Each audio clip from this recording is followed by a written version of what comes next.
so that's cool too. Bye. Sorry. By that I mean it's time for Donkey Kong 5: The Journey of Overtime in Space featuring the Boyks. All right, how's it going, everyone?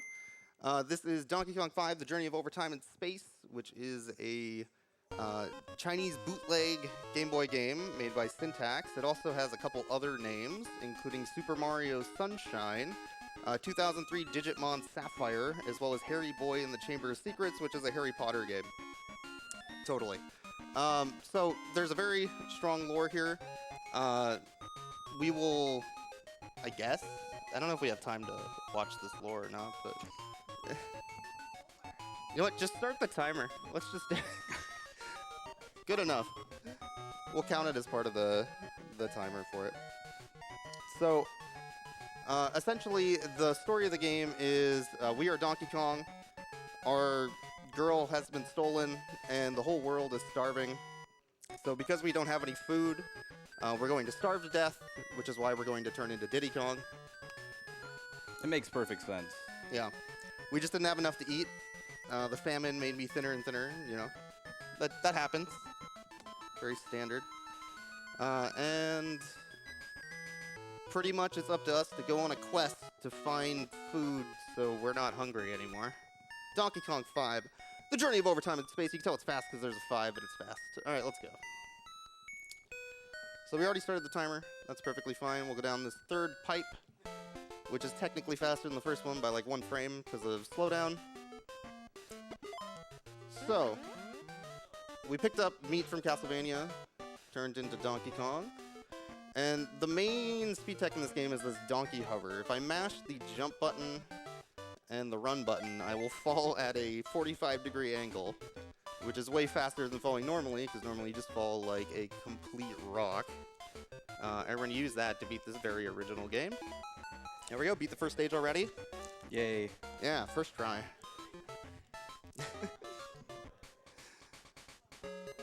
So, this game has, obviously, a good mix of sprites. This isn't fast, but we're going to pick this up anyway. We will eventually use this later. Or not, since I'm falling. So, the main problem with speedrunning this game is that there's a lot of slowdowns.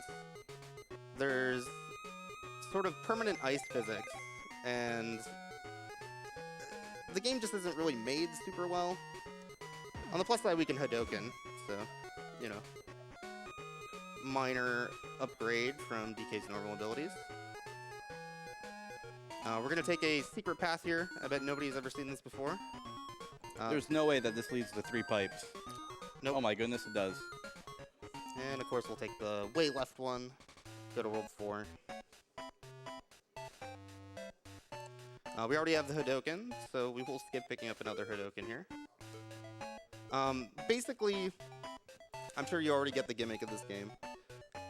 It's essentially just Super Mario Deluxe with Pokemon pinball music and a bunch of stolen sprites. And a lot of slowdown. But the game itself is kind of goofy and fun, of course, on its own right. Let's donkey hover over this.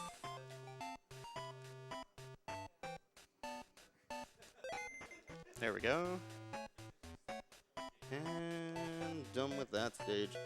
So in some of the other versions of this game, because basically Syntax, the person who made this, is a very famous Chinese bootlegger. Generally what they would do is they would take a game, like Super Mario Deluxe in this case, and they would just constantly re-release the game in different names to the same market to kind of do it as lazily as possible. Oh, I'm going to have to wait on the next one to get up here. There we go. So, this is one of those games. Syntax is fairly famous for releasing a lot of garbage, I guess, but something I kind of find enjoyable. I don't know, do you have any commentary, Drex? This is a video game. There's a skull in the wall there. I think someone died. Alright, let's go down the pipe. Well, this is a Castlevania game too, right? Oh, this is 100% a Castlevania game. If you're not aware, we will be fighting Dracula very shortly. What is a Donkey Kong? That is the real question that we are answering at the end of this video game. A miserable pile of bananas? Oh, I mean, he doesn't have any bananas right now. He's starving. This is some deep philosophical questions we have right now, Trex. I don't know if I have an answer to this. We'll find out soon. Meanwhile, we'll just keep running. We'll shoot another quick Hadoken. Get out of here. And done.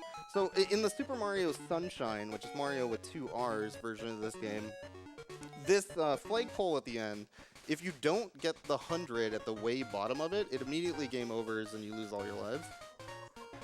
Which I consider a feature. Okay, come on, jump, jump. Okay, do the jump. There we go. Wait, nope, I didn't expect it. The other thing to note about this game is things just don't work half the time, so you kind of just need to plan for that.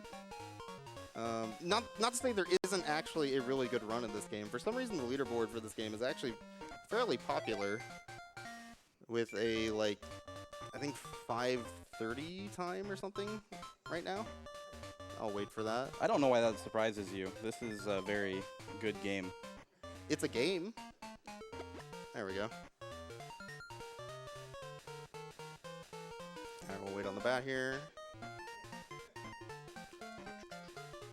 And Donkey hover down. So there's only a couple stages left. You're almost done with me. But that's okay. We can all have fun together. Now this is why it's called No! Of Over Time and Space, because now we're in space. Before we were in time, but oh, now we're in space. No, I didn't expect to make that. Oh, come on! Okay. You know what? Let's just go back this way. This is fine.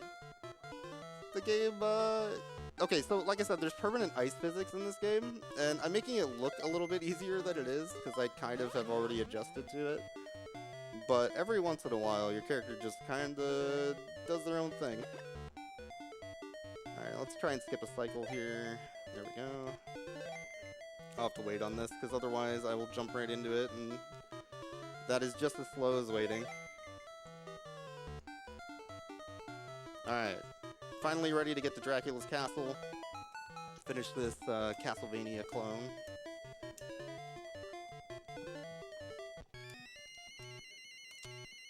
So, this is also a little bit of a Metroid level. This game has everything, doesn't it? A little bit, yeah. So, how do you think we're gonna kill Dracula? I'm not sure. Okay. So, the answer is, I guess we're not. Oh. We'll just figure it out later. Alright, time's coming up here. We're going to run through this fireball. Oh, yeah, there we go. And we beat Dracula. There we go. Yay. That's game. Time. So, the deep lore. We got the thumbs up. We did it. Donkey Kong came through all kinds of difficulties. Conquered Lombardo and saved Sadama finally, so the world resumed livingness from then on. Donkey Kong 5. That's it. That's the game. We did it. Wait, I think we just had a spiritual experience, my friend. Yeah.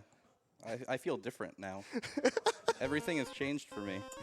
There we go. That's the game. Thank you. And thank you, the Boyks. No game can combine Mario, Castlevania. Was there some Zelda in there?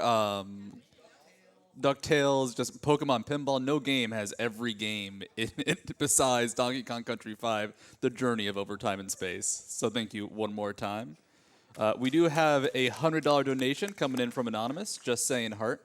I imagine all that love is going straight to Donkey Kong Country 5. And I am Big Honkin' Burger, taking over from Extra Toppings, who had to go to bed because it's like 5 in the morning here or something like that, and I guess he needs to sleep at some point, which I'm not sure about that. But just a reminder, this is GDQ Express. We're fighting everything here, and one of the people we are helping out is the Call of Duty Endowment. The Call of Duty Endowment is a nonprofit that helps unemployed veterans get high-quality jobs after their military service. So far, we've funded the placement of over 40,000 veterans, but with a high unemployment rate for young vets, there is still more work to do. Help us reach our goal of placing 50,000 vets in jobs by 2019. Learn more at www.callofdutyendowment.org.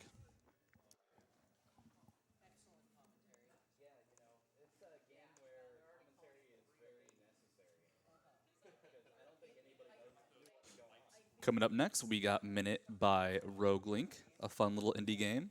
This is the second run any percent category. Not quite a minute long speed run, but not that much longer actually.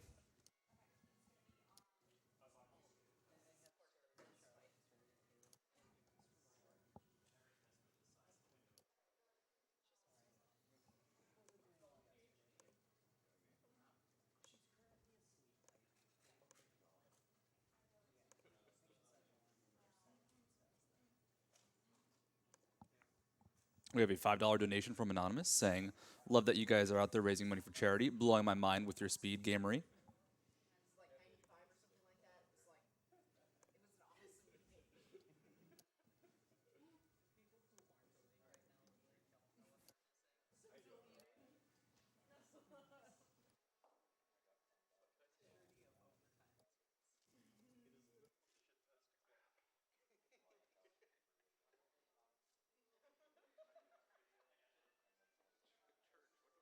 They told me it was 350, but actually they didn't tell me anything. I looked at the schedule earlier. Yeah. I wasn't told what my run was. I just checked the schedule at like 10 o'clock last night. Oh, like 7 something. I didn't look. I didn't get the full time. I didn't get it. Yeah. It was like 7:0 something. Technically, it was like a 6:30, but I just told them to start the timer because it didn't really matter. I'm like, I'm talking and I don't really want to waste time. So. Coming up after a minute, we have Girl and the Robot, which does have a bid war going on for robot skin and dress choice. Right now, we got Polished Gold in the lead with $50 versus $20, beating out the Tarnished Bronze. And for dress choice, we have the plain white dress at $70, defeating the extravagant pattern blue dress at $60. So if you want to see the nice blue dress, it's $10 behind. It's almost there. You got to fight for it, though. The runner and the audience here believe in the blue dress, so you got to believe in the blue dress yourself too. They said 7:02.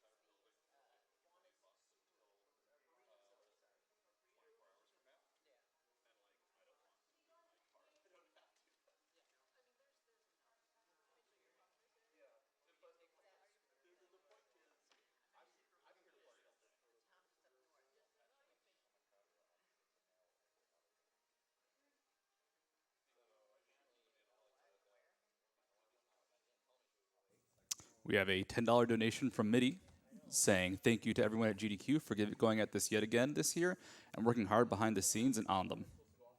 Thank you very much, MIDI. My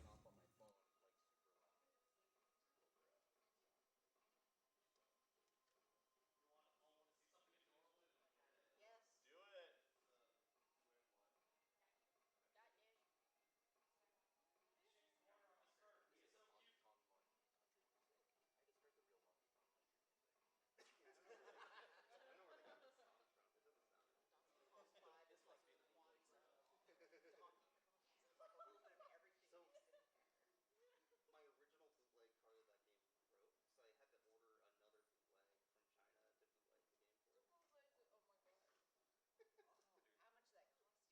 card of that game broke, so I had to order another bootleg from China to bootleg the game for it.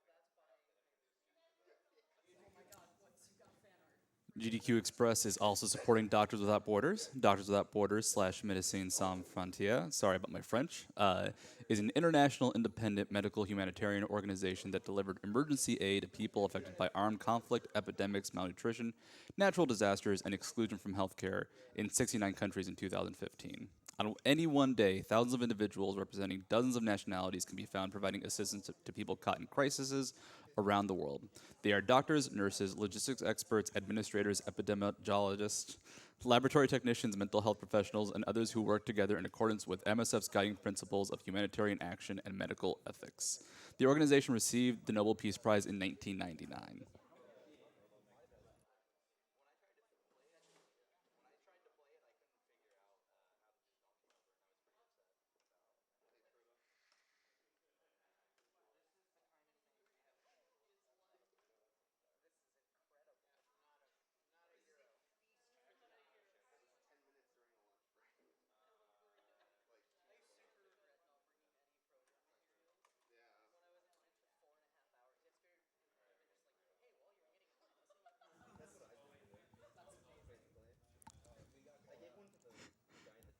We also have a $5 donation from Psycho Chicken.